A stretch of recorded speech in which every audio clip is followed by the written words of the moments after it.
Good morning, Joe Croft. Do you like my new face? Well, you look very gorgeous as usual. What have you done? I sat yesterday, like this doesn't happen very often because I don't actually look at myself when I'm doing a Zoom call with people, but yesterday was just terrible. I was sitting with the light was shining in through the back door across my face, and I looked every one of my years, and I couldn't, it was so bad. I couldn't concentrate on what the client was saying. So I had to really get a little bit of a grip. Anyway, I kind of moved on from that, did my job, came off, thought there has to be some kind of help on Zoom for me. So I was stomping around the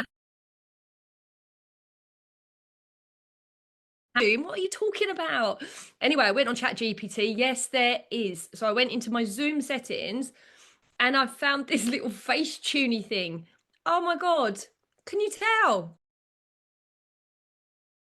You look lovely, but I don't know. No. Oh God.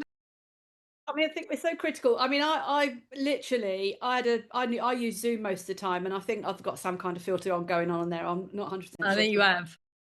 Oh, thank you. I Well, love you.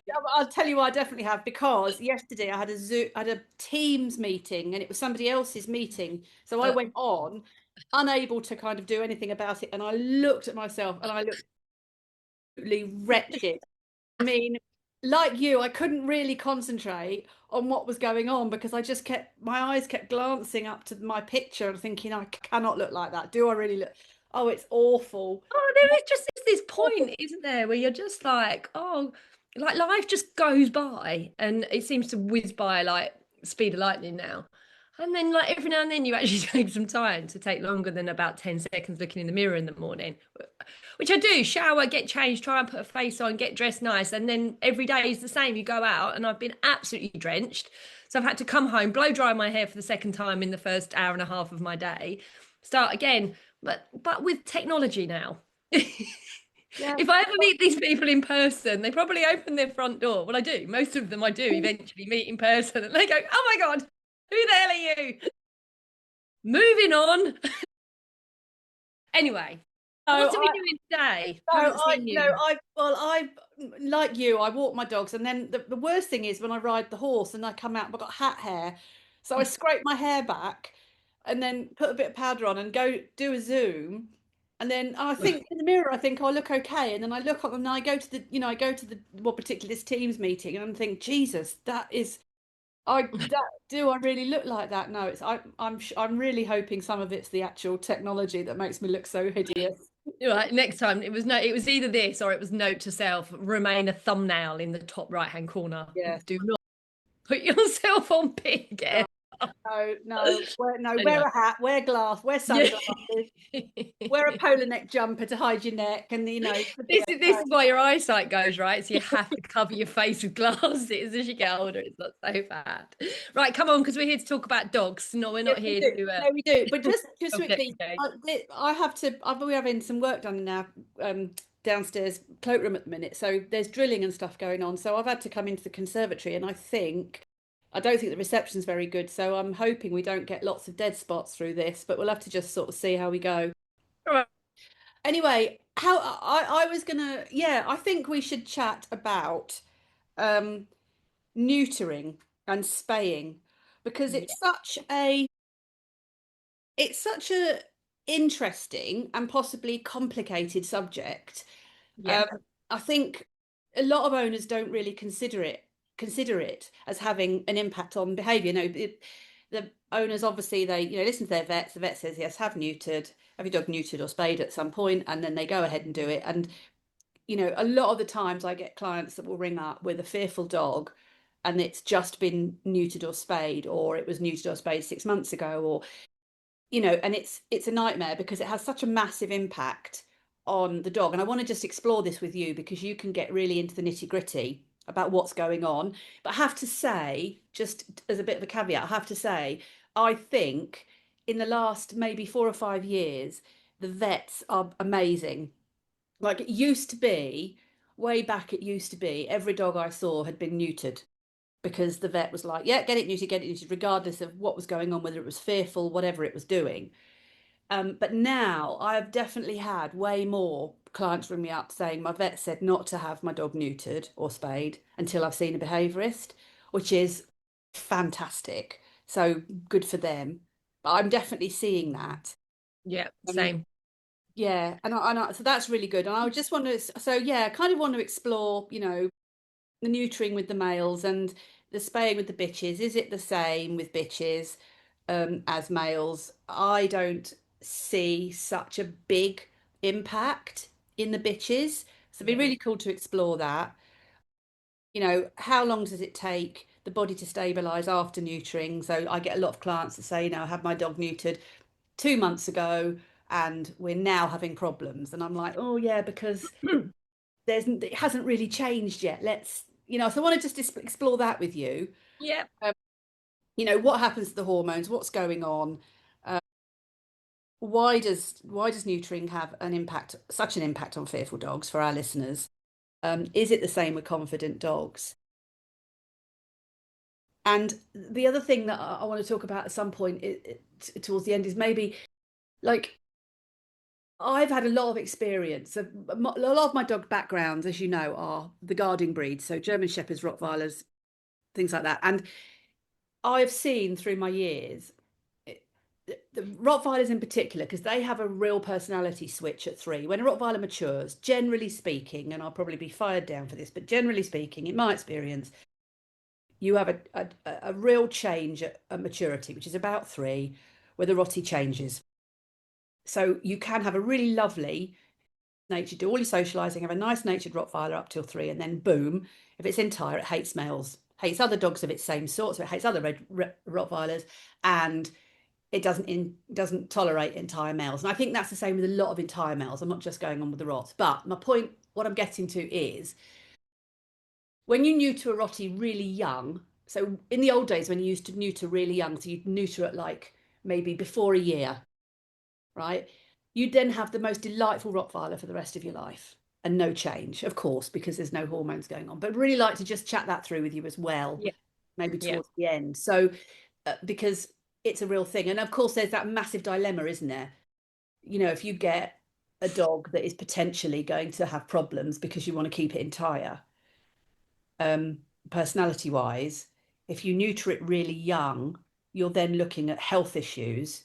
And if you Yeah. don't neuter it young and you wait, so sorry, I should have said if you have a Rottweiler that you're going to neuter. Sorry, so if you have a Rott or that type of breed that you're going to Yeah. neuter it really young, you're then risking massive health problems. But if you Yeah. neuter it really late, so if you neuter it at like 3 years or when it's mature, then you've got this change, and then and in my opinion, when you neuter a dog, what the dog is displaying at that point generally sticks.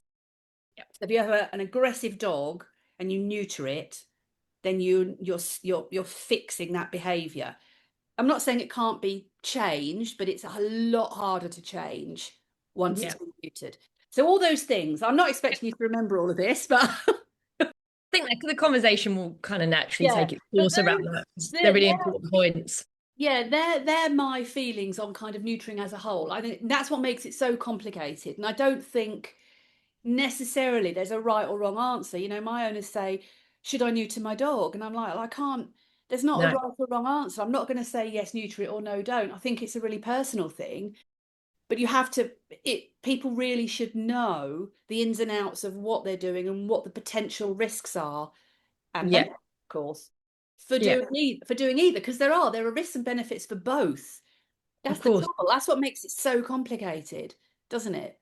Yeah, Um, and the welfare argument on that, just very briefly, the argument around I want the dog to stay entire, that's how they arrived here, and why would I do an elective procedure, which obviously carries risks. But likewise, we as human beings do not let the dog live its natural course and, willingly go out and mate and chase and hunt. And in preventing that, creates issues for the dog. So you're always walking this fine line between what's morally right and ethical for the animal, but what also supports and sustains life as a domestic pet that's safe, which is where the neutering argument stands, right? And not all dogs are going to be problematic if you leave them entire, but you just don't know which ones they are. And Exactly. I think that's the anomaly, right? You don't know Yeah, what you're going to end up. You have a Rottweiler or a power breed, guard breed, that's very driven by testosterone, very affected by that hormone. And it's not just that, testosterone is involved in lots of other, chemical processes and brain chemistry. And leaving that very powerful hormone there for a dog who is susceptible to it could be a very dangerous call to make, especially if it's living in a busy family life with minimal boundaries and support and direction and children and all the things that family life brings. So it's definitely a very diverse topic to dig into. And mm, yeah, I think we'll both be bringing experience led, information, and it is just opinions and information based on our experiential learning. So yeah, I'll let you lead it, Vic, and we'll keep it as seamless, because otherwise if I start I'll be off on tangents left, right and centre, as we know. Hopefully the audience will keep up with which direction I'm ahead in today. I know. Well, why don't we start off with is so we well obviously when we neuter a male, and we obviously everybody knows what's going on. You take away the natural production of hormones, which are big drivers within the dog's sexual hunting and so on. So, Mhm. give us a very kind of brief overview of what actually happens when you neuter a male and spay a female. Is it the same? Are we doing the No. same thing with a female as a male? So those two things, what are we doing, and do they affect the dog the same way? I think what we have to be mindful of, first of all, is every decision we make around the dog's care is very specific to the individual animal and that animal's scenario. So when and how you do this in a the difference between a dog who has been raised in a very isolated environment with no social learning, not allowed to mature or socially interact at the age of a year, is going to be a very different animal when you strip away any confidence that testosterone and associated hormones bring comparatively to a dog who has had lots of social learning experience, lots of interactions with other dogs, and is a lot more balanced and open to that. So I think each animal, and this is important for people listening, just because your friend up the road has a Rhodesian Ridgeback and they neutered it at 12 months, 14 months, that doesn't mean you should, Yeah, because it depends on the learning for your dog. I think that there is a critical window, and that window will be basically pre hormone influence, which would characteristically in most breeds be prior to 6 months. But again, that will vary depending on the size, type of breed you're dealing with. We used to neuter everything at 6 months to try yeah, and avoid the adolescent period kicking in, right? So I believe that if I'm not saying what's right or wrong here, I'm just giving a broad yeah, spectrum, because some yeah, vets still advocate for that. Some vets will still say that, you just do neuter at 6 months. There are vets, not so many now, as you're rightly saying. But I think more importantly, if that process has started, so anywhere between 5 and 6 months up to kind of 13, 14 months, really. And I'm using age so people have numbers in their head, but I'm certainly not being specific about that. But I think that's a very critical initial window where I wouldn't. There would have to be a very, very, very clear, problematic testosterone fueled issue for me to support an owner in making a decision to neuter in that period, when behaviour problems are at their height, if you like. One in particular is entire male dog to dog aggression. If you get that, and that is allowed to progress to a point where there is an altercation, in my experience, that stays, even if you were to neuter. yeah, So I think if you have a very dangerous situation with a dog who is only focused on entire males prior to there being a big altercation, I think a very serious discussion would need to be had with a professional as to whether you do that. Um, Aside from that, everything else, if you've made that decision post 6 months to ride the storm, you ride the storm. That's in the benefit of the dog. I'm not sure that's actually answered your question because it's quite a big question, but what is going on? Essentially, testosterone brings, if we're looking at just testosterone, the reproductive hormones bring many things, and it's a package. We know it as one-arm testosterone. That's the most powerful. There are specific receptor cells in the brain that sit there waiting for the information that that hormone brings. And that's all your male dog stuff, the start of leg cocking, the sniffing butts, the scent marking, possible issues in the house, the guarding their things, many reasons, many behaviors that you get with that. So I think what we need to do is be mindful that hormone is involved in lots of other chemical process, not just that. So when you strip it, what you can't do is look at, right, okay, I'm going to eliminate all of those problematic behaviors that we don't want just by stripping back that hormone. No, you don't. You disrupt all brain chemistry at that time. So what you need is to be respectful of the fact that I am now externally influencing the behavior of my dog by stripping back those hormones. I now need to be a support network. This dog cannot be trusted or safe to make clear, clean, safe decisions by itself which is where the lacking in confidence comes from. And it's why behaviors deteriorate when you strip that. It's not the actual fact that you've stripped away a hormone, it's the fact there's no support system there. And the testosterone was bringing maybe a tad of balance. In some dogs, not so much. But what are you doing? You're essentially involving yourself again in the dog's brain chemistry, neurotransmitter setup. You're involving yourself in that, but without providing and mitigating, providing support for that, it can be catastrophic. So I think there's a balance here of recognizing human influence. You can't just do something and expect everything to stay the same, or for things to just sort themselves out, which goes both ways. Leave them entire and problems will not sort themselves out. Castrate them and problems will not sort themselves out. Problems are problems for a reason, and us as human beings need to be there underpinning that. So kind of what I don't want to do is start springing off left, right and centre. So I want to kind of keep that mindset of what does that chemical do? That's what we need to be mindful of. Okay. So just going, because you made a point, just going back. So you up to so are you saying that you interrupt if you have it muted at 6 months or thereabouts, you then interrupt what's going on? What if it's 18 months?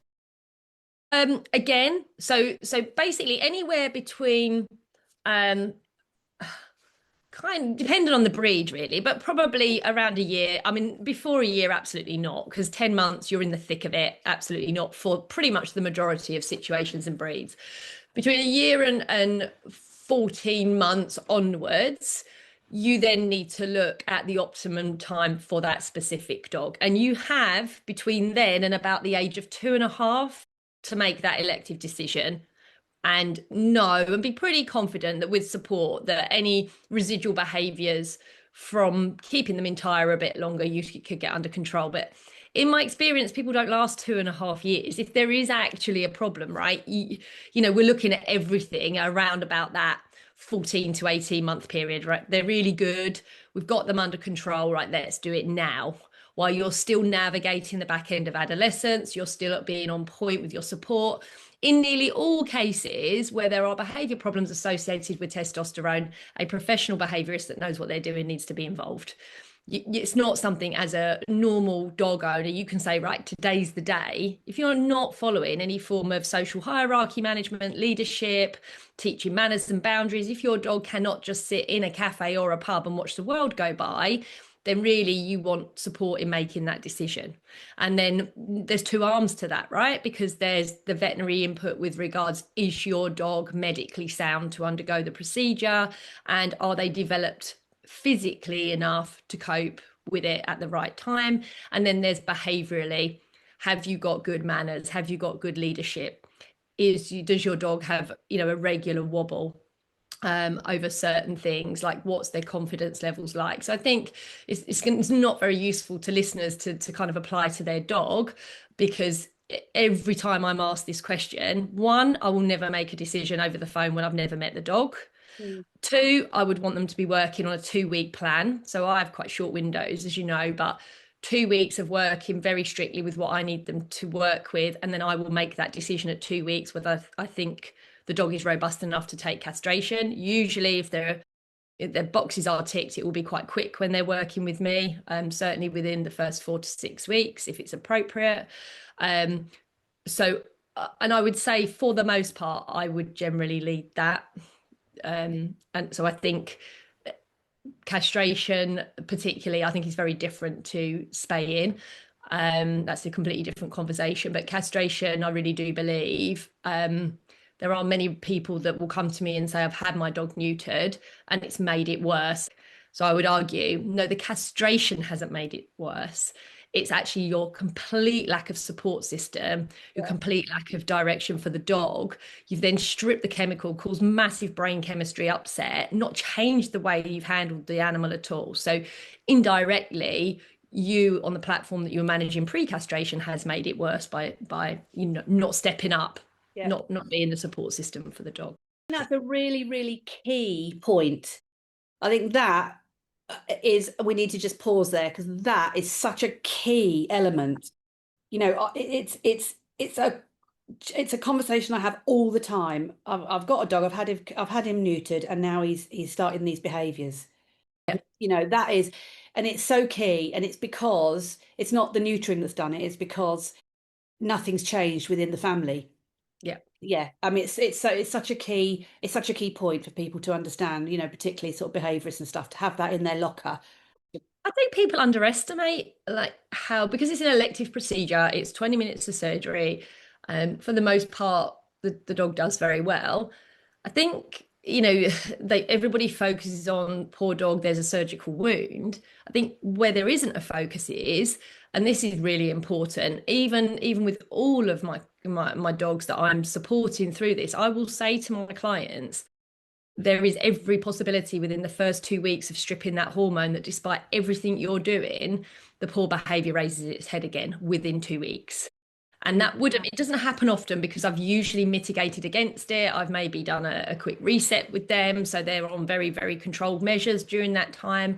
There's care and there's welfare needs of the dogs met. I don't allow them to go into being empathetic and sympathetic and snuggling on the sofa with a hot water bottle and a blanket. All of that stuff drops the dog's routine, it drops the dog's awareness of what they should be doing in the house, and it makes them panic. The dog doesn't know anything's wrong. It's feeling a little bit of discomfort, but what creates issues around this is an owner highlighting the fact there is a problem.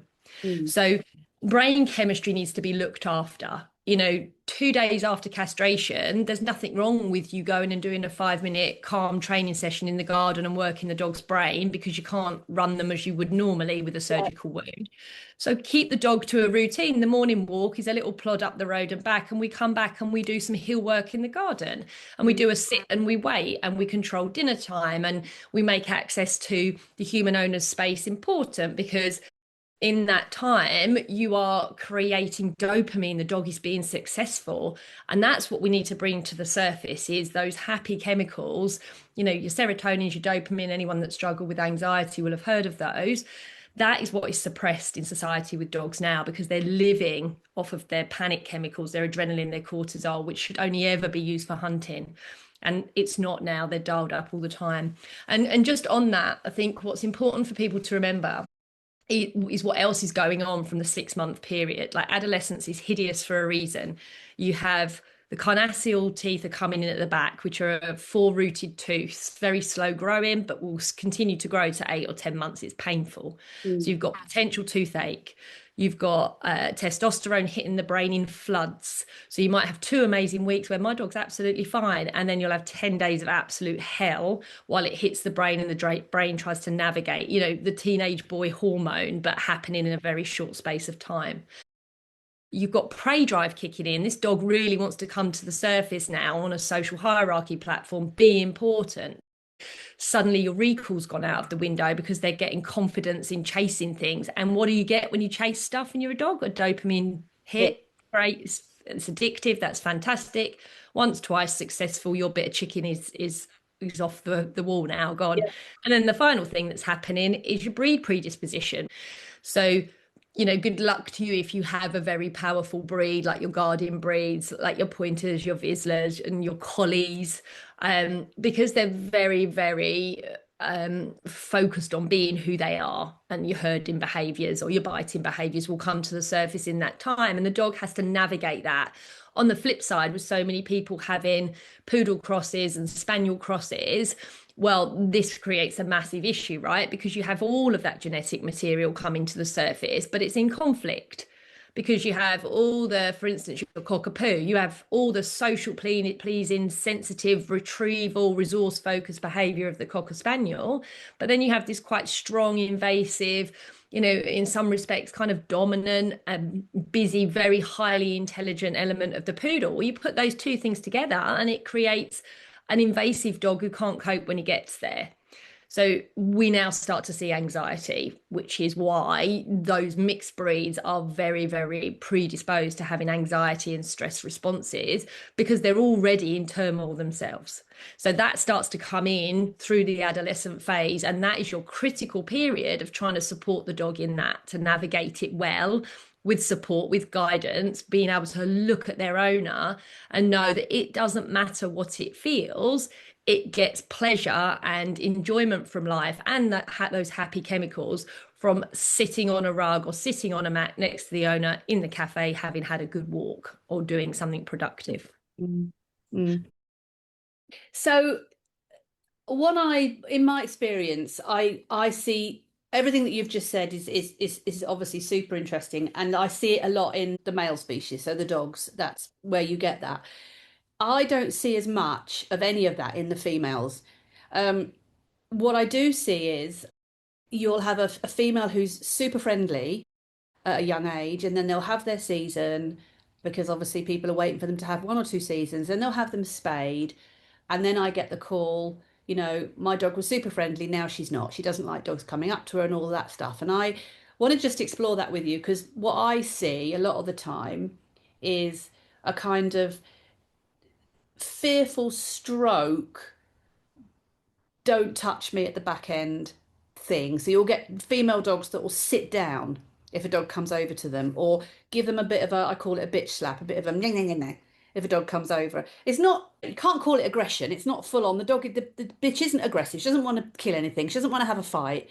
She's just protecting herself, I think. They just don't want to engage. So you get these panicked owners that have had 18 months, 2 years of a lovely, friendly bitch.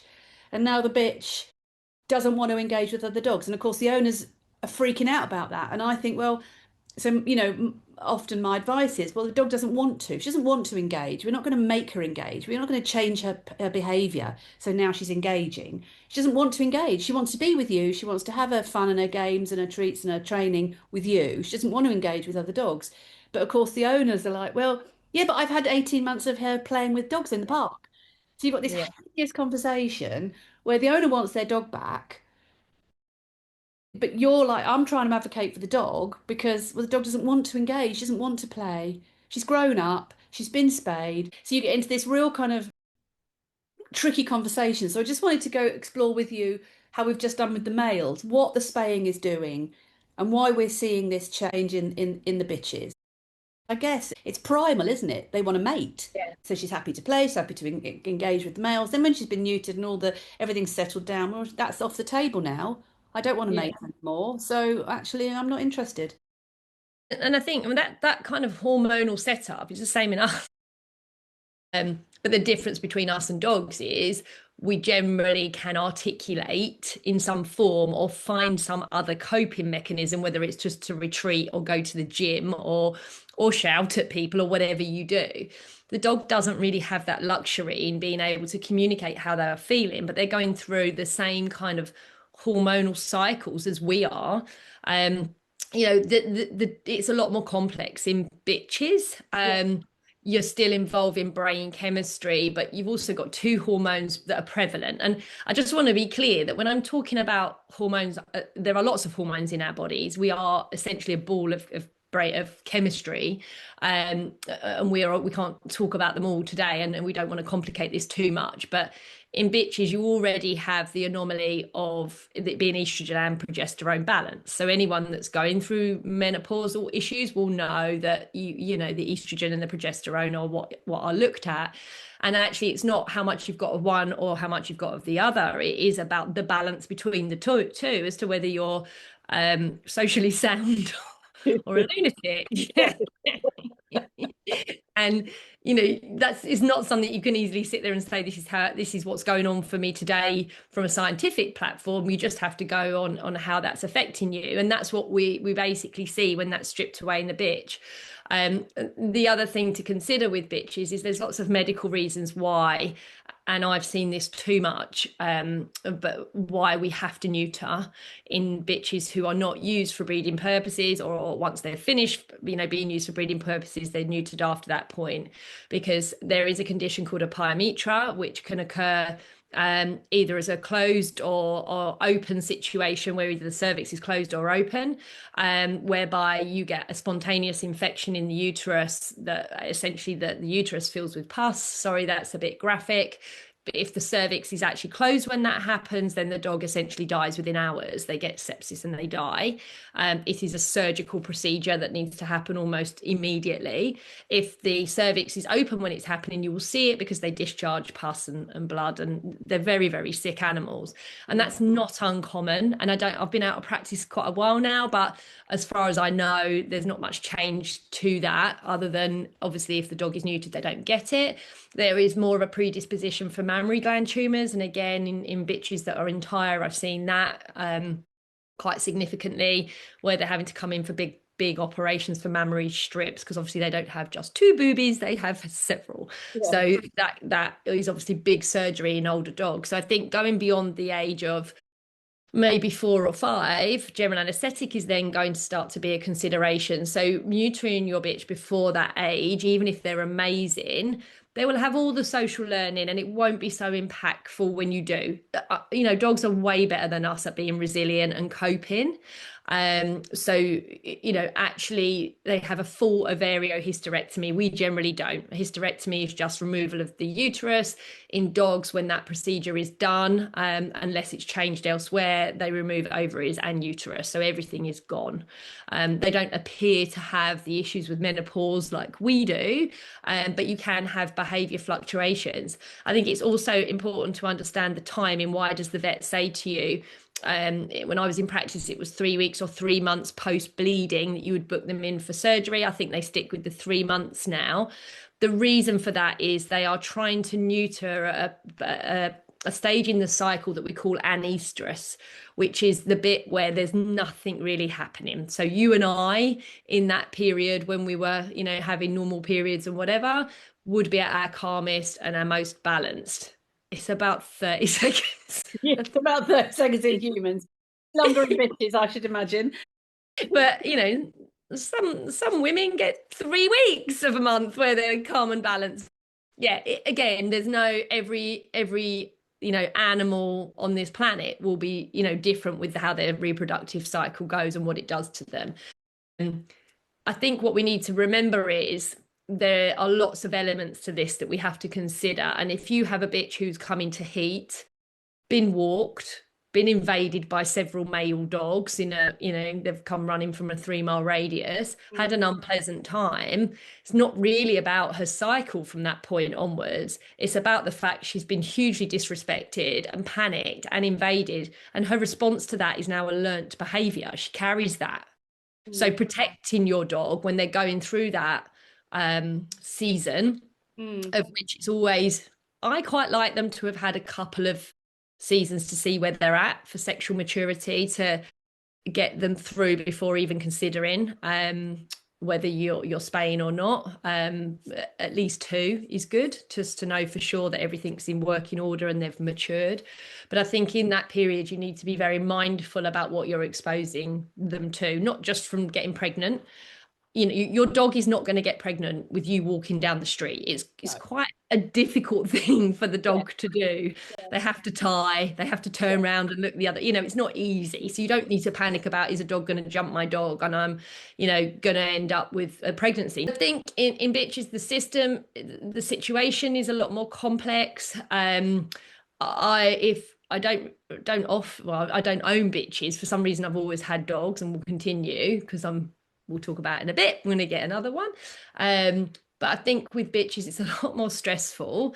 The surgery is much bigger. It's extremely invasive. The recovery is longer. So the timing of that needs to be done quite carefully with full veterinary support. Um, why do they get the hump? In simple terms, I think there's the learning. I think there's the stage of the cycle that they were spayed at. You can't be bang on with it as much as you can try. um you're stripping progesterone as well as estrogen. So if you had quite a highly charged dog that relied on progesterone to have an element of calm, that's now gone. So they might be a little bit more self-aware. They've been through surgery, so that's disruptive and traumatic. You can't get away from that. Elective procedures are. So I think there's many things. And if you haven't got the crux of all of this, Vic, as you know, is we are asking our dogs to live an unnatural life as pet dogs with us. And we ask them to do things that if they were left to their own devices, they probably wouldn't do. So we can at least give them the credit that we guide them, we communicate with them, we set them up really well, we support them, and we don't go there when it goes wrong or tell them off. We go, this is what I expect. Thank you very much. Or I can see you're not enjoying that. I can see you're not coping. Now I'm going to remove you because that's not fair. If you're not a dog that can sit in a cafe with, you know, tons of kids running around screaming and people laughing and joking, I'm not going to bring you. I'll Yeah. try to make you resilient, but by sitting quietly in a cafe away from everybody and see how you are, if you can relax and we can build on that. But I'm not going to chuck you into that, neutered or unneutered.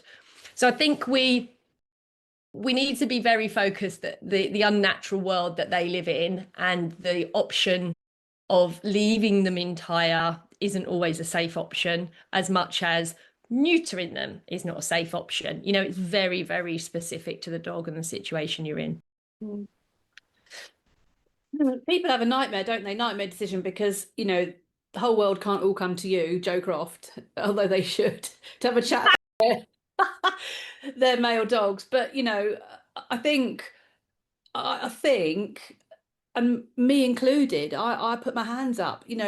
We as behaviourists don't know enough about what's going on with the neutering and the spaying. We don't know enough because this is why I, love chatting to you, because you have all of that underpinning knowledge of what's going on in the brain. Like I said in the first podcast, you're very much into all that. It's really important. I should know more to be able to help clients. Not to give them answers. Again, I don't think we should be telling them yes or no, No. but should be Yeah, I giving agree. them the information of what's going on so they can make an informed decision. I have a young entire male dog at the moment. I'm still not made my mind up. He's now just over a year and I'm watching. That's where I'm at. I am watching. He makes some incorrect decisions, which I try and correct, as in, Yeah. guide him to what he should be doing rather than what he should not be doing. But I haven't made my mind up. I just don't know right now whether I'm going to have him neutered or not. There are signs that are bothering me. He is a little bit too much with other young male dogs he doesn't like. That's a concern. Mm. But it's not driving my decision right now because he's just over a year. So I'm at that point where, and I will probably, well, I will, I won't probably, I will be coming and having a chat to you about this with him because I want to get it right. Got a lot of years with this dog, and he's hard. Um, Yeah. you I know, think that's the key there, right? I think you are essentially taking out either a lovely family pet, well-rounded, happy, waggy tail, or you're taking out an opportunistic predator that's dangerous, right? And the problem with all of this is you and your, not problem, but what needs to be relevant is you as a dog owner need to be able to be there to support him in those conversations and those moments where it goes right or wrong. And you get yourself into almost an impossible situation with trying to live your life and be a normal human and enjoy your dogs and actually have all this knowledge. And you do have it, it's just intuitive. And I think, unfortunately, what we all have to accept is to keep the opportunistic predators safe, they need to be, even if it's just 25%, deferential to us as human beings.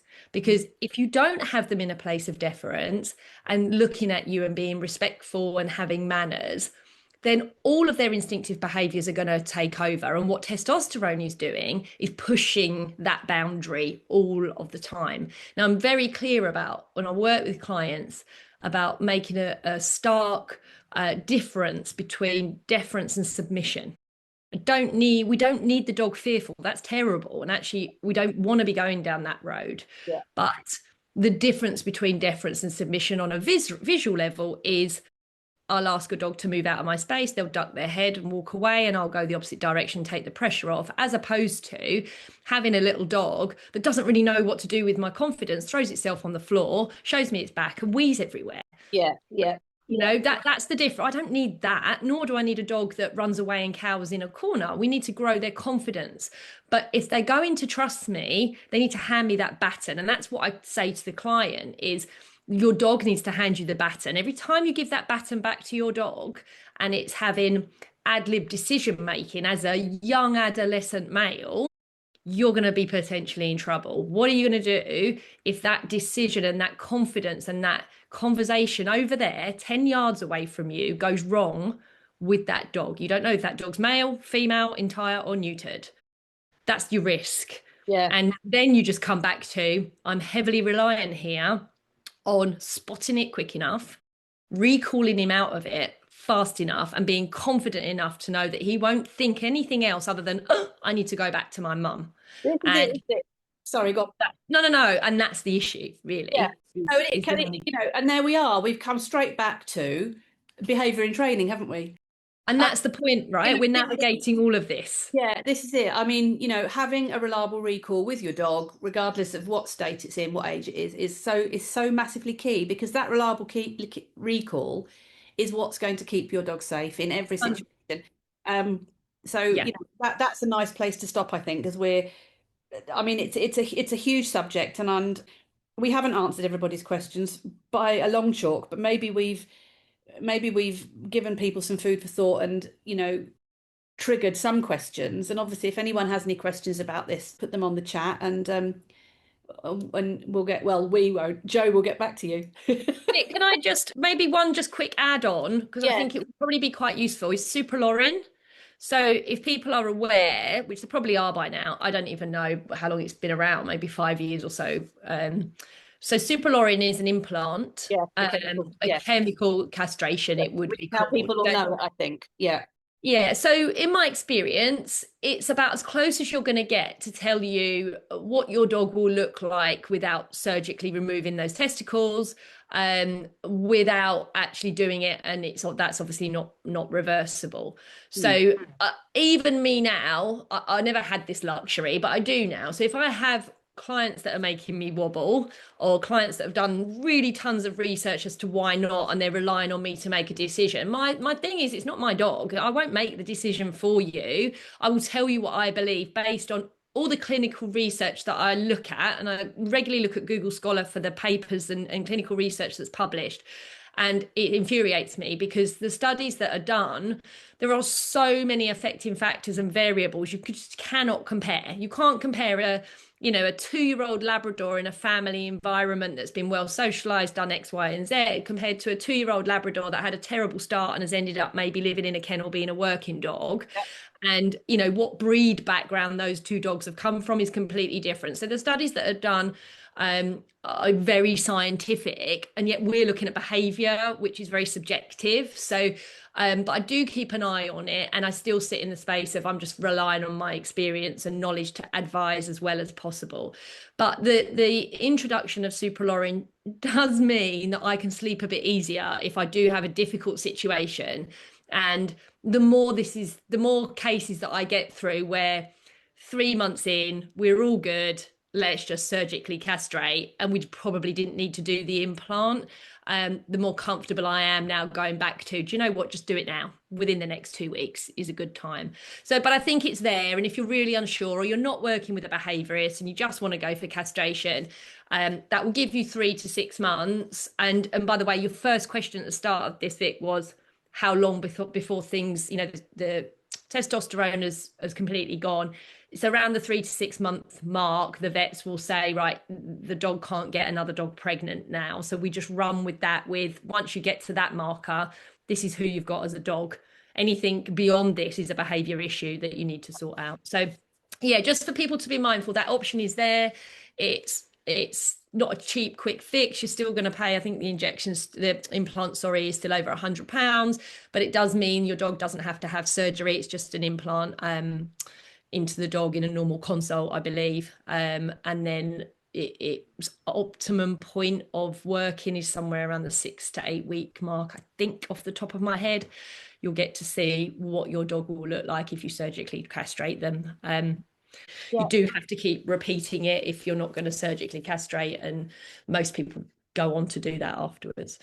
So yeah, hopefully that's been a little bit helpful. I've really tried to not overdo it. Yeah, it's good. No, you So don't. much I could throw at that, I know it's a whole 4 hour pod, isn't it? Which we're not doing. So yeah, no, it is a minefield. As I said at the beginning, it's a complicated subject, but it's I think, you know, hopefully we've given some food for thought. Well, we definitely have. You know, yeah, interesting. Thanks a lot, Jo. I mean, this is where you're so good at this sort of stuff. But on a different note, just before we say goodbye, what's your exciting news? well, so off the back of our last pod, we carried on chatting, didn't we? Because I've got I've got a house full of dogs today, which is great, but my little Moosey is really struggling without Hogs. Honestly, if you came to my house when it's just me and Moose, he wouldn't know I had a dog. He's not even getting out of his bed. The house, we're moving on the 30th of April as well. So hopefully big change will bring big changes for him. But I wanted a little dog. I've wanted a little dog for quite a while, but with 3, 4 dogs in my life every day, it was too much. So I explored the chat we had about a corgi with you guys, and ended up. Oh, I mean, even as the words leave my mouth, I'm like, what am I doing? But we with your support, I found myself a very important, quite well respected breeder in the pedigree Jack Russell breed. And I went whizzing up to Spalding about 3 days after we spoke, and we are bringing home little Sprout. Amazing. That's thanks to Livy. I've got myself a little white wire-haired nutter. He's male, and I've been waking up in the middle of the night thinking, male terrier. Should I actually just new to this boy at 6 months? And save myself a whole heap of what I think is going to be an absolute nightmare adolescent phase. Because in smaller dogs, the musculature and that kind of stuff isn't so much of an issue, but I don't know, I'm going to get shot down for saying that. But anyway, I'll work through that myself. So he comes on the 4th of May. Deposit is paid. The most expensive Jack Russell Terriers on the planet. Yeah, but they're lovely. I just wanted something Oh, they're a lovely. little bit different, right? I think you'll be super pleased and super happy, and you'll have such a lot of fun. Cool. Anyway. Oh yeah, watch this space, because little Sprout, I'm sure, will be all over my spamming my Instagram if Livy has anything to do with it. She's really looking forward to her new project. So yes, that's my news. So watch this Brilliant. space. No, I'm loving it. I'm loving it. I've got nothing to update on Yuki's agility because we haven't been. Don't ask. Well, if he's starting to learn how to be a hooligan in the park. No, he's not. No, God, no, thank God, no, his obedience is spot on, thank goodness. No, so to be honest with you, it's been a bit of a, Easter holidays, the trainer had a holiday, and me just being, old and lazy, really. Love that you're owning the old and lazy. I mean, the fact that we No, are still doing these pods, I mean, I just want to send you like gold stars. I'm so impressed with I this. know. Well, I know. I'm amazed we got past two, to be fair. No, no, I've really I keep berating myself because I'm not doing daily training. 10 years ago, when I got my guardian breeds, I was training them to within an inch of their lives. I was out every day doing it. I've done naff all with Yuki. Yeah, I think you see, I don't do all I will do for the first 18 months of a puppy. Obviously, you put that in, but you have to. But I think actually you underestimate the fact you're training all the time. I When you know. walk in the kitchen and snap your fingers, get out of my way, that's training. This is my personal space. I rely on that because I've never had the time with the kids and the business and horse and everything to put in the work that you did, which is, what we said at the start, right? The gun doggery stuff, sorry, working trial stuff that you Well, the committed to obedience. every. I mean, I think it's the obedience stuff. So he's, what I've done a super amount of work on. I've worked super hard on his recall and his lead walking.